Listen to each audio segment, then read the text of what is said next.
Today we're going back to basics. Let's create our first node type.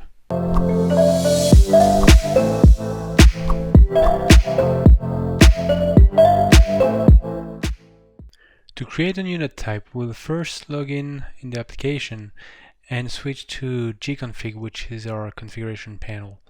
Then we'll dive into the data model section where you see the data model of your application. The node type we want to create is called design request, and we'll create it in a new package. So we right click and say add new node type. We create a new package for it. We call it design, and the node type name is design request. It is added in its own new package. You can select it. First we'll change a little bit the look of it. We'll select a new icon, and then we will look into the properties. So we have some system properties. The ref will be the designator, the main visual designator of this design request. But we will add some properties here. So we'll add a name. Every time you add a property, it asks you if you want to add it to the grid columns. So you say yes. We're adding a description here. Yes, and a type.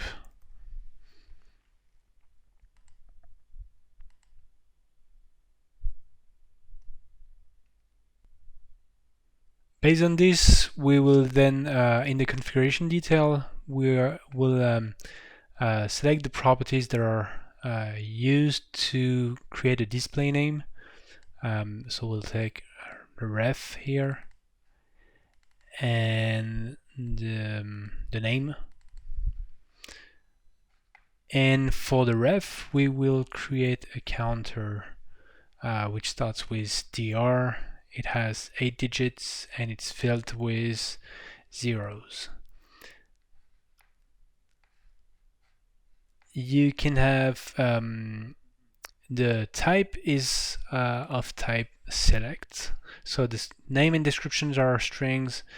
Type will be select. We'll create a new list for this type. So we'll call it design request types, and we'll initiate it with a few options: internal, external, and we'll add it to the design package. Okay, we'll select it here. Once we have defined our properties, then we'll look at how the node type will look like. So the grid columns is the first thing we'll look at. So we have the name, description, type. We'll change this a little bit. I will add a few columns like the ref, which we mentioned, the state,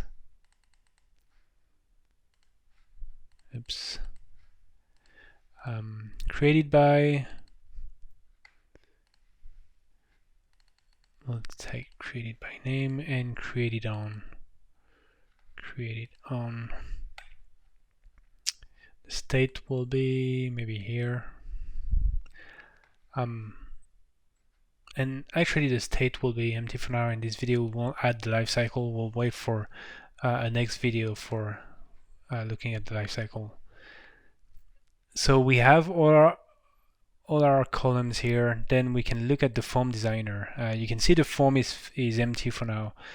One thing that helps us building the form is defining a group name for fields that we want to have together. So like identification, and let's copy and paste this in here, and ref.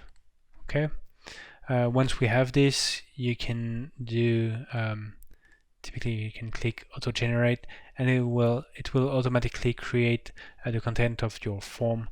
As a reminder, it is responsive design, so when you design it, you can't really place the fields at an exact pixel position. It's based on the size of your screen. So what we are doing, what we will be adapting this a little bit. So the type will be here, ref, name, type, and description. So you see here, it's the width is 2 columns. We have 6 here, and 2. This could be a bit larger because the total amount of columns is 12. So we have 6 and we have 12 here. All right. So this is for the fields. We will see the tabs and lifecycle, etc. in a next video. What we can do now is use it to do this. We have to put it in a form, in a menu, and then we can switch to the config, the main application, not the config, and we can see that here this is a previous test, I guess. And if you go to design requests, we have these columns. If you have like changes from the admin, you may have to reset the column configuration. So here you have all these columns that we've defined. You can move these columns and change the width and move them around. And if you create one, it opens the form you just defined with a ref. One thing that we forgot to add is to attach the ref, the counter to this ref. So we have to go back here, data model, go to design request, and one thing that I forgot is on ref to say that it's generated from the codification that we've defined here.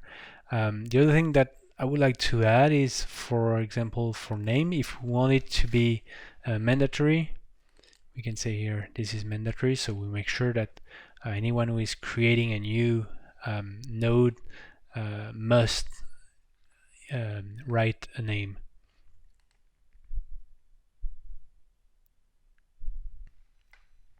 So if we go back here, we have the reference.